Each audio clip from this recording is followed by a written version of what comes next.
कोई बात नहीं, हमें तो यहाँ 3 लोग चाहिए, भान किशोर जी चाहिए, राम किशोर जी चाहिए और मोहन किशोर जी चाहिए। बस ये 3 लोग चाहिए, बाकी आप लोग बैठो तो भी ठीक, तो बहुत ठीक, ना बैठो तो भी कोई परेशानी नहीं है। और अच्छी बात है, एक भाई आगे बैठे, एक भाई बिल्कुल पीछे बैठे आप लोग को संभालने के लिए। श्री वृंदावन बिहारी लाल की जय।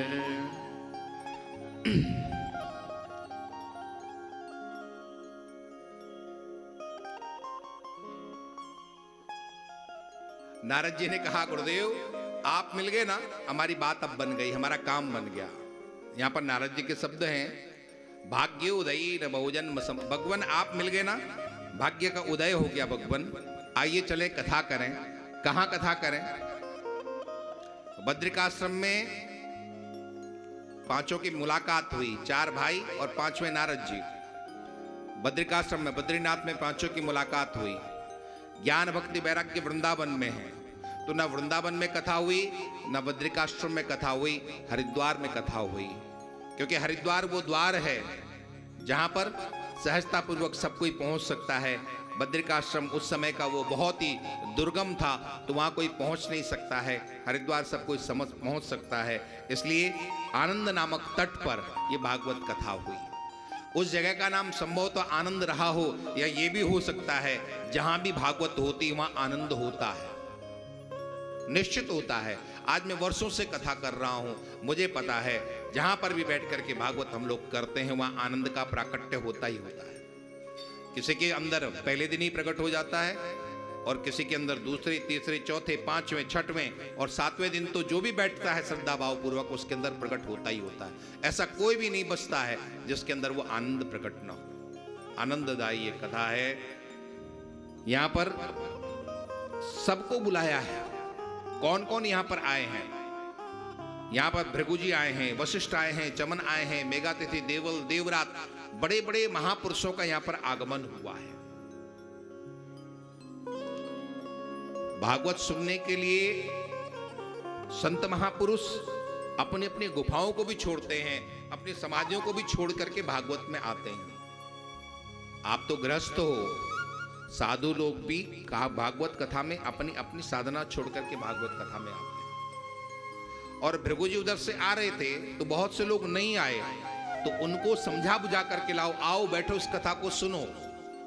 यहां पर शब्द है, गुरुत्वा तत्र नायातान भृगु संबोध्य चानयत। बहुत से लोग अहंकार वश कि हम क्यों जाए कथा में, हमें निमंत्रण नहीं दिया है, टाइगर परिवार ने निमंत्रण नहीं दिया तो क्यों जाए, भान किशोर जी ने निमंत्रण तो दिया नहीं, क्यों जाए। तो उनको समझा करके भृगु जी महाराज ने, भैया चलो ना, आओ चलो कथा। यहां गुरुत्व नहीं रखना, हमें अपना अहंकार नहीं रखना। हम यहां पर आ गए हैं तो अपने अहंकार को छोड़ करके फिर कथा में बैठना, और देखना आपको कितना आनंद आता है।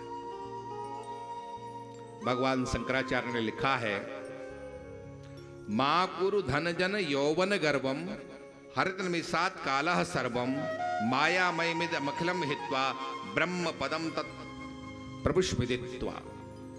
मित्रों, यह धन दौलत, हमारी सुंदरता, हमारा गर्व एक न एक दिन मिट्टी में मिल ही जाएगा। कुछ भी अमर नहीं है। ये संसार झूठ एवं कल्पनाओं का पुलिंदा है। हमें सदैव परमात्मा प्राप्त करने के लिए कामना करते रहना चाहिए। परमात्मा खोज में हमें लगा रहना चाहिए। मां कुरु जन धन यौवन गर्व। किस चीज का गर्व करना है? 2 चीजें मुख्य होती हैं। एक हमें अपने वैभव का अहंकार होता है, और दूसरा हमें बल का अपना अहंकार होता है। किस चीज का अहंकार होता है? वैभव का और बल का। बच्चे लोग क्यों नहीं कथा में बैठते? अरे सोचते हैं कि दादाजी का काम है, हमें क्या सुनना है।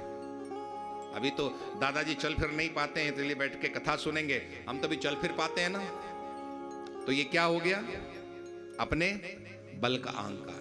यही होता है ना। बच्चे बैठते हैं कथा में, ज्यादा नहीं बैठते, कहते हैं दादाजी बैठे, हमें क्या करना कथा में बैठ करके, पापा बैठे, हमें क्या करना कथा में बैठ के।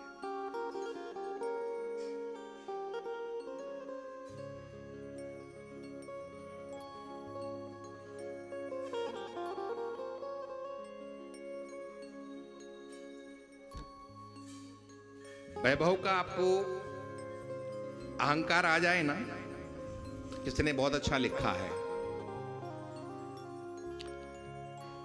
कभी किसी चीज का घमंड आ जाए तो शमशान का एक चक्कर लगा के आ जाना। कभी अपने वैभव का अहंकार आ जाए तो शमशान का एक चक्कर लगा करके आ जाना।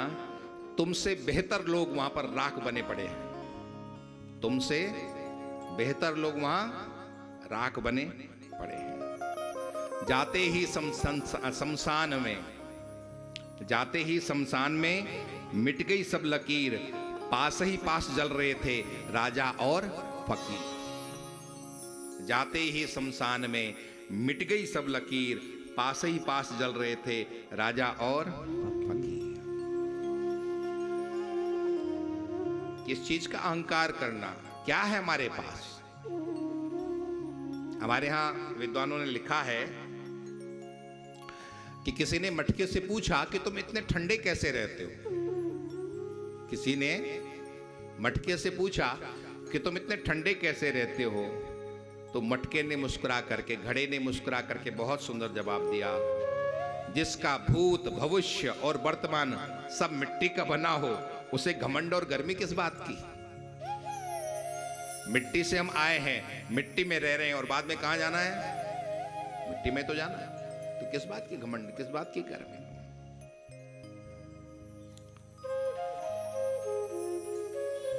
एक बात ध्यान रखना,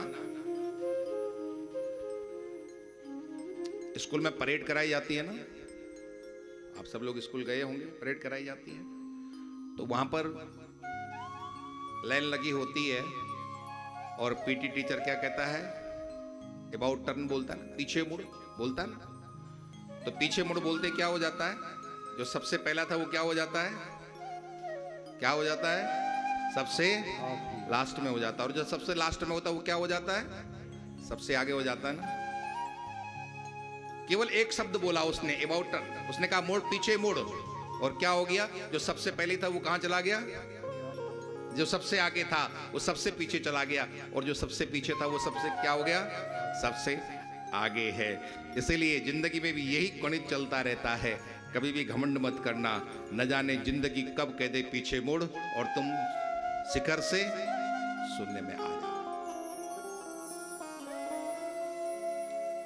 गुरुत्वा तत्र नायातान, मैंने पहले ही आपसे कहा था, भागवत अहंकारी व्यक्ति के लिए नहीं है, भागवत घमंडी व्यक्ति के लिए नहीं है। व्यक्ति तो सरल लोगों, ये भागवत सरल लोगों के लिए है, जो बिल्कुल सब कुछ छोड़ करके बाहरी गेट के बाहर ही छोड़ के आ जाता है, उनके लिए ये भागवत है। गुरुत्वा तत्र नायातान, बहुत से लोग नहीं आ रहे थे अपने अहंकार में, अरे जाओ ना, ये बाबाओं की भागवत हमें क्या करना है, तो उनको समझा बुझा करके लेकर के आए हैं भृगु जी महाराज, आओ भैया चलो भागवत में चलो, तुम्हारा कल्याण होगा। हमारा टाइगर परिवार भी सबको लेके आया ना, इतने लोगों को लेके आया, आप सब लोगों को, इतनी सुंदर व्यवस्था है, सब कुछ तो है। भागवत समूह की है, जितना ज्यादा समूह होता है उतना ही भागवत में आनंद आता है। आता है कि नहीं आता? आप लोग समूह में बैठे हो, आज तो भी पहला दिन है, अभी तो प्रारंभ हो रहा है, लेकिन जो हमेशा भागवत में बैठता है उसे पता है, जितना ज्यादा समूह होता है उतनी ज्यादा भागवत में आनंद आया करता है, क्योंकि उतनी लोगों की भावना होती है। यहां से क्या बोला जाता है, यहां से कुछ और नहीं बोला जाता है, आप लोगों की भावनाएं यहां से निकलती हैं। तो जितना बड़ा समूह होता है उतनी ज्यादा भावना होती है, और उतना ही ज्यादा फिर आनंद की अभिवृद्धि होती है, उतना ज्यादा आनंद बढ़ता है। यहां पर तीर्थ भी आए हैं, यहां पर परशुराम आए हैं, विश्वामित्र आए, मार्कंडेय सब वहां पर हुए हैं कि सनकादि ऋषि कथा कहेंगे, और नारद जी यहां पर परीक्षित हैं, नारद बैठ करके कथा सुन रहे हैं, यजमान बने हैं, और इतने बड़े महापुरुष कथा कह रहे हैं, तो सभी वहां पर बड़े बड़े महापुरुष यहां पर आए, यहां तक कि तीर्थ भी शरीर धारण करके आए। जहां भागवत होती है वहां पर तीर्थों का कुंभ लगता है, तीर्थों का मेला लगता है, अन्यथा तो फिर तीर्थों में कुंभ मेला लगा करता है। हम हरिद्वार जाते हैं, नासिक जाते हैं, उज्जैन जाते हैं, हरिद्वार जाते हैं, वहां तीर्थों में कुंभ मेला लगता है, लेकिन जहां भागवत होती है वहां तीर्थों का कुंभ लगा करता है। जहां भी भागवत होती है तीर्थ वहां पर आकर के इकट्ठे हो जाते हैं। मतलब क्या है, आप सभी तीर्थों में यहां पर स्नान कर रहे हैं, सभी तीर्थों में स्नान करने का फल आपको प्राप्त हो रहा है। सनकादि ऋषियों ने कहा है, सदा सेव्या श्रीमद् भागवती कथा यस्य श्रवण मात्रेण हरिष्यत्तम समाश्रयी। हमेशा सुनते रहो, हमेशा सुनते रहो कथा। एक बार सुन ली नहीं, बार बार सुनना। कितनी दुर्भाग्य की बात हमारी, हम चाय पर चाय पीते चले जाते हैं। चाय से हमें कभी अपच नहीं होती है, चाय से हमें कभी विरक्ति नहीं होती है। खाना पर भोजन पे भोजन करते जाते हैं, भोजन से हमें कभी विरक्ति नहीं होती है। और एकाध कथा सुन ली जाए तो लोग सोचते कथा क्या सुननी है। यहां आपको परम अमृत मिल रहा है। सदा सेव्या श्रीमद् भागवती कथा, हमेशा सुनते रहो। बहुत से लोग कहते हैं महाराज हमने बहुत सुन ली, अब सुनने की आवश्यकता नहीं है, हमें ज्ञान हो गया है।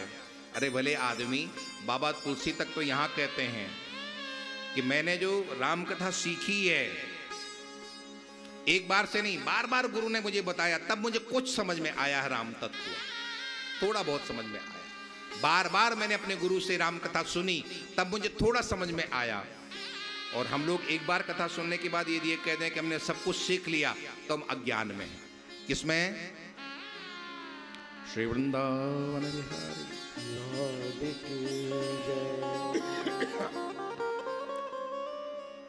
कथा बार बार सुननी पड़ेगी और विश्वास के साथ सुननी पड़ेगी। जब बहुकाल करिए सत्संगा, बहुत काल तक सत्संग करना पड़ता है, तब हमें कुछ यहां पर प्राप्त होता है। सदा सेव्या श्रीमद् भागवती कथा, हमेशा सुनते रहो, हमेशा सुनते रहो। भगवान शंकर ने, बाबा तुलसी ने रामचरितमानस में लिखा है और कहा भगवान शंकर ने है, राम कथा सुंदर कर तारी, संशय विहग उड़ावन हारी। पक्षी बैठे हों और आप ताली बजा दो तो पक्षी उड़ जाते हैं कि नहीं उड़ जाते हैं? अरे हाँ ना, कुछ तो बोलिए आप लोग, आपकी आवाज यहां तक नहीं आती है, बड़ी मुश्किल हो जाता है फिर।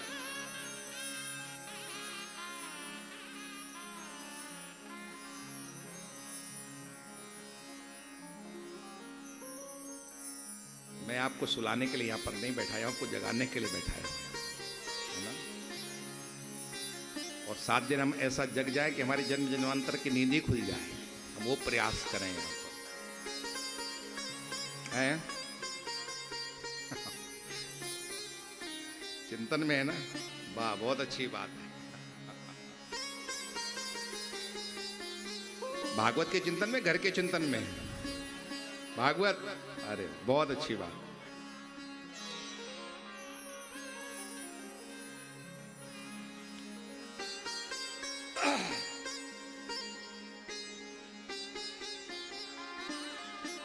आप बहुत अच्छे श्रोताओं को लेकर के आए हैं, तो निश्चित है आप लोग भागवत चिंतन में ही बैठे होंगे।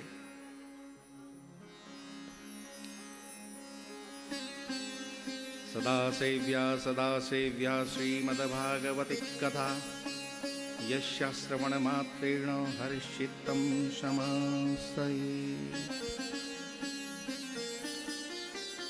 इस राम कथा सुनने से हमारे संशय रूपी वो पक्षी उड़ जाते हैं। राम कथा सुंदर करतारी, संशय विहग उड़ावन हारी। भगवान शंकर ने कहा कि आपके अंदर के जो संशय होते हैं वो समाप्त हो जाते हैं, उड़ जाते हैं। इस कथा को सुनते रहो।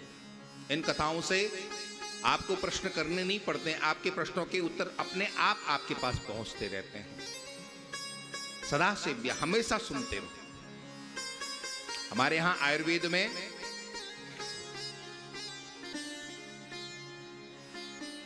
भस्में बनाई जाती हैं, रस बनाए जाते हैं, 1000 पुटी, सहस्त्र पुटी। कोई 100 फुट वाले होते हैं, कोई 1000 फुट वाले होते हैं, कोई 1,00,000 फुट वाले होते हैं। फुट का मतलब उनको घोटना, उनको जितना घोटा जाता है उतनी ज्यादा वो दवा प्रभावकारी होती है। उसी तरह से इस कथा को आप जितना घोटोगे, जितना ज्यादा आप सुनोगे, उतना ये प्रभावकारी ये कथा होती है। सदा से सेवन करें, इसका सेवन करें। केवल सुने नहीं, अंदर तक ये कथा हमारी जाए।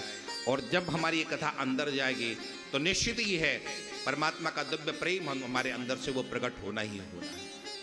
इसी भागवत में उद्धव ने पूछा था कि प्रभु आपका वो दिव्य सौंदर्य भक्त के हृदय में प्रकट कैसे हो? तो भगवान ने कहा था 2 काम करना। पहला काम क्या है? मेरी कथा सुनना, और दूसरा वो भी किसी रसिक भक्त से सुनना। तो निश्चित ही है मेरा दिव्य प्रेम तुम्हारे हृदय से प्रकट हो। मत पुण्य गाथा श्रवणात् विधाने, मेरी कथा सुनना और किसी भगवत भक्त से, किसी विद्वान से मेरी कथा सुनना, तो निश्चित ही है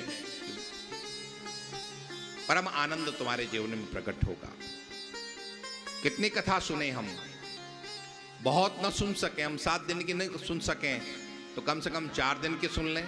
4 दिन की नहीं सुन सकते हैं 2 दिन की सुन लें। 2 दिन की नहीं सुन सकते हैं 1 दिन की सुन लें। और 1 दिन की भी नहीं सुन सकते तो कम से कम 1-8 घंटे की सुन लें।